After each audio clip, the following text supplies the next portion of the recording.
તો સંસ્કારી નગરી વડોદરામાં પોલીસનો રોફ જાડી અને લોકોને છેતરતા એક નકલી પીએસઆઈને એસઓજીની ટીમે ઝડપી પાડ્યો।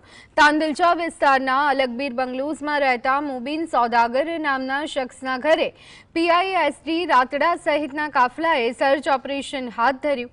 તપાસ દરમિયાન પોલીસને આરોપીના મકાનમાંથી નકલી વર્દી, logo, cap, ID card, stamp અને નકલી પિસ્તોલ મળી આવતા અસલી પોલીસ પણ ચોંકી ઉઠી।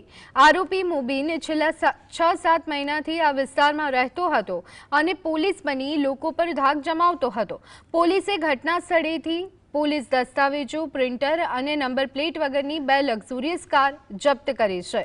હાલ એસઓજી દ્વારા આરોપીની અટકાયત કરી તેની પાછળ અન્ય કોઈ મોટું કૌભાંડ છુપાયેલું છે કે કેમ તે દિશામાં સઘન તપાસ શરૂ કરી।